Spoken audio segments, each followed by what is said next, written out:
Hi friends, రీసెంట్గా భారత్ మరియు Australia మధ్య వన్డే సిరీస్ ముగిసిపోయింది. అయితే ఆ సిరీస్లో భారత్ పరాజయం పాలైన సంగతి మనందరికీ తెలిసిందే. ఇక టీ20 సిరీస్ కూడా మొన్న ప్రారంభం కావడం జరిగింది. అయితే తొలి టీ20 సిరీస్లో భారత బ్యాట్స్మెన్లు అయినటువంటి సూర్యకుమార్ యాదవ్ మరియు శుభ్మన్ గిల్ అద్భుతమైన బ్యాటింగ్ ఆడుతున్నటువంటి ఆ సమయంలో వర్షం పడడం వల్ల అనూహ్యమైన పద్ధతిలో ఈ మ్యాచ్ రద్దు కావడం జరిగింది. దీంతో భారత్ గెలిచే అవకాశాలు ఉన్నప్పటికీ ఇలా వర్షార్పణం వల్ల మ్యాచ్ ముగిసిపోవడం కొద్దిగా భారత అభిమానులను కలవరపెట్టే ఉంటుంది. అయితే ఇప్పుడు ఈరోజు ఆస్ట్రేలియాలోని మెల్బోర్న్ క్రికెట్ స్టేడియంలో రెండో టీ20 ఆస్ట్రేలియాతో జరగనుంది. ఇక ఈరోజు జరిగేటటువంటి ఈ రెండో టీ20 మ్యాచ్లో భారత్ యొక్క ఆటగాళ్ళు అద్భుతమైన ఆట తీరును కనబరిచి భారత అభిమానుల ఆశలను నిలబెడతారని ఆశిద్దాం. ప్రధానంగా భారత బ్యాట్స్మెన్లైన అభిషేక్ శర్మ మొదటి టీ20లో కొద్దిగా తడబడిన సంగతి మనందరికీ తెలిసిందే. ఇక ఈ మ్యాచ్లో అతడు తన యొక్క అగ్రశ్రేణి ఆటను వెలికితీసి అద్భుతమైన ఆట తీరును కనబరిస్తే మాత్రం ఆస్ట్రేలియాకు చుక్కలు చూపించడం ఖాయమే. ఇక అంతేకాకుండా తొలి టీ20 ఆరంభంలో సూర్యకుమార్ యాదవ్, శుభ్మన్ గిల్ ఎలాగైతే తమ అద్భుత బ్యాటింగ్ ఆడారో అలాగే ఈ మ్యాచ్లో గనుక ఆడితే ఆసీస్ బౌలర్లకు ఖచ్చితంగా ముప్పు తిప్పలు తప్పవు.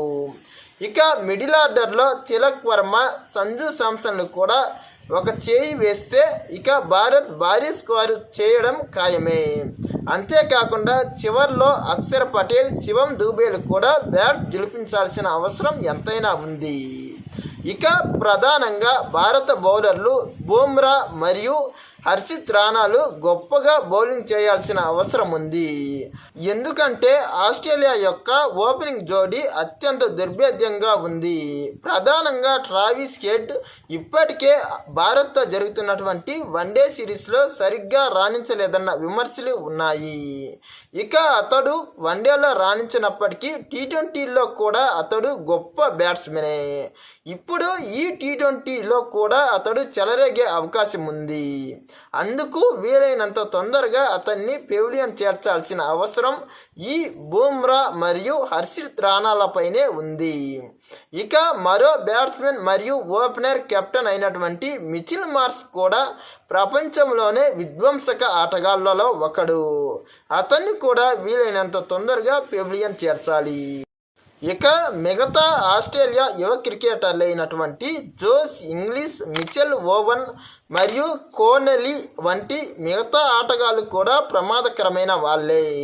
ప్రధానంగా ఆస్ట్రేలియా యొక్క బౌలింగ్ కూడా భారత్ లానే బలంగానే ఉంది. ప్రధానంగా ఆ జట్టు యొక్క పేస్ భారాన్ని ఆస్ట్రేలియా సీనియర్ పేస్ బౌలర్ అయిన జోస్ హేజిల్వుడ్ మోయనున్నాడు. ఇక అతడితో పాటు బార్బెట్ మరియు మిగతా పేస్ బౌలర్లు కూడా గొప్ప బౌలర్లే. అంతేకాకుండా స్పిన్నర్లైన ఆడమ్ జంపా కూడా గొప్ప బౌలరే. అతడితో కూడా కొద్దిగా జాగ్రత్తగా ఆచితూచి ఆడాల్సిన అవసరం ఉంది. ఇక మొదటి టీ20 మ్యాచ్లో హర్షదీప్ సింగ్ను టీంలోకి తీసుకోకపోవడం గంభీర్పై కొన్ని విమర్శలు వ్యక్తమవుతున్నాయి. వీటిని ఎలా చేస్తారో చూడాలి.